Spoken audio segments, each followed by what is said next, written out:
إن الذين آمنوا وعملوا الصالحات أولئك لهم الدرجات العلى. وقال النبي صلى الله عليه وسلم حب الوطن من الإيمان أو كما قال عليه الصلاة والتسليم. محترم بزرگوں، میرے عزیز ساتھیوں، دوستوں، ہم سب کو معلوم ہے کہ آج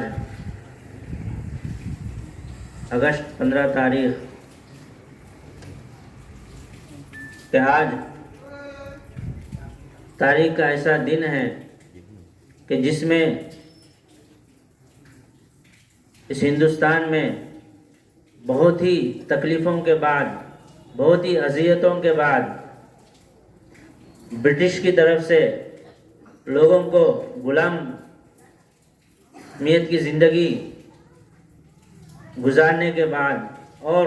بہت تھک جانے کے بعد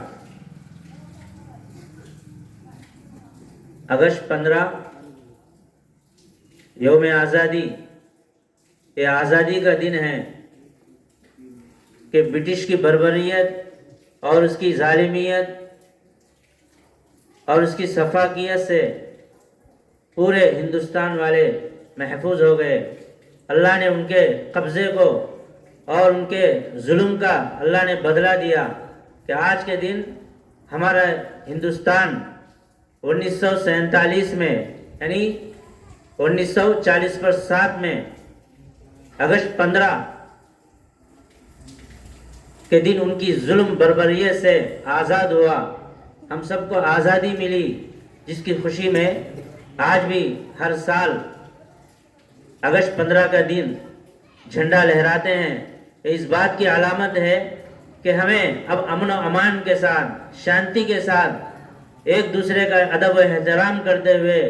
ہم ہندوستان میں ایک دوسرے کے حقوق کو ادا کرتے ہوئے ہم اپنی زندگی گزارتے ہیں. معزز بزرگوں، عزیزوں، ہمیں معلوم ہے کہ جو آزادی ملی ہے معمولی سے نہیں ملی. کئی لوگوں کی جانیں اس کے پیچھے قربان ہو گئی.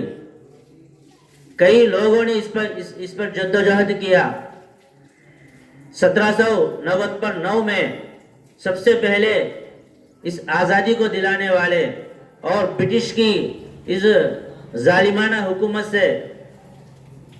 نجات دلانے والے اور اس کا بھرپور مقابلہ کرنے والے ٹیپو سلطان شہید رحمت اللہ علیہ ہے،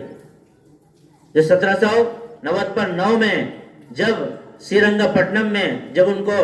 شہید کیا گیا تو اس دن انگریز ان کی ناش کے قریب کھڑے ہو کر کہنے لگا کہ آج سے ہندوستان ہمارا ہے، آج ہم سے کوئی مقابلہ کرنے والا نہیں ہے. سب کو ہم نے دبا دیا،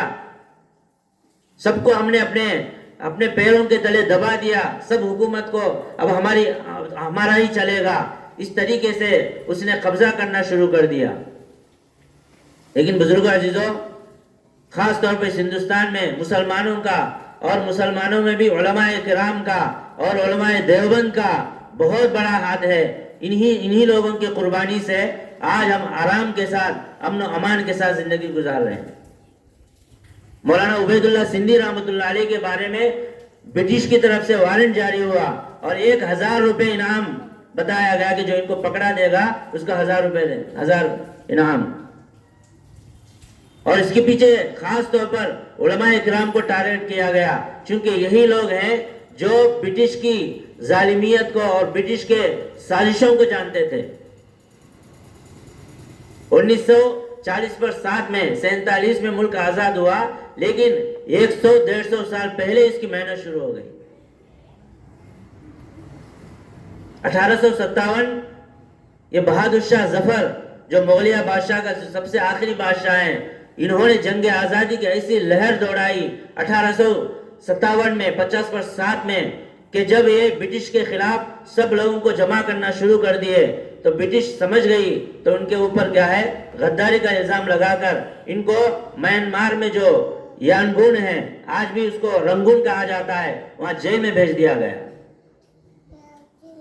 مغل بادشاہوں کا آخری بادشاہ تھا، وہی ایک کڑی تھی جن کو معلوم تھا کہ برٹش کیا ہے پورے ہندوستان پر قبضہ کرنا چاہتا ہے اور سب کو غلام بنانا چاہتا ہے. میرے بزرگوں عزیزوں، خاص طور پر مسلمانوں نے اور بادشاہوں نے اور خاص طور پر علماء کرام نے اس کی طرف توجہ دی، اس کے سازشوں کو سمجھا اور اس کے پیچھے کئی قربانیاں دی۔ اسی کے نتیجے میں 1860 پر 6 میں دارالعلوم دیوبند کا مدرسہ قائم کیا گیا۔ 1860 پر 2 میں بہادر شاہ ظفر جیل کے اندر انتقال ہو گئے، تو 1860 پر 6 میں وہ تحریک چلتی رہی اور علماء کرام در ہاتھ اس کو آگے بڑھاتے رہے دلی کے، اور تمام کیا ہے متحرک ہو گئے، اور برٹش کیا ہے ہر ایک بھی نظر رکھ رہا تھا، ہر ایک کو کیا ہے وارنٹ جاری کرنا اور ہر ایک کو جیل بھیجنا اور ہر ایک کو اوپر نگاہ کر کے ان کو ختم کرنا۔ کتابوں میں لکھا ہے کہ دلی سے لے کر لاہور تک جتنے درخت ہیں وہاں ایک ایک علماء کرام کو پھانسی دی گئی، کیونکہ برٹش سمجھ گیا تھا کہ یہ لوگ جب تک کیا ہے ان کو ختم نہیں کیا جا سکتا ہم یہاں پہ اپنا حکومت نہیں چلا سکتے۔ لیکن علماء کرام پیچھے نہیں ہٹے اور قربان جائے، اور ایسے موقع پر ہم ضرور کیا ہے شیخ الہند اسیر مالٹا حضرت شیخ محمود حسن دیوبندی علیہ الرحمہ کو ہم یاد نہیں کریں گے تو ہم بڑے ظالم ہوں گے۔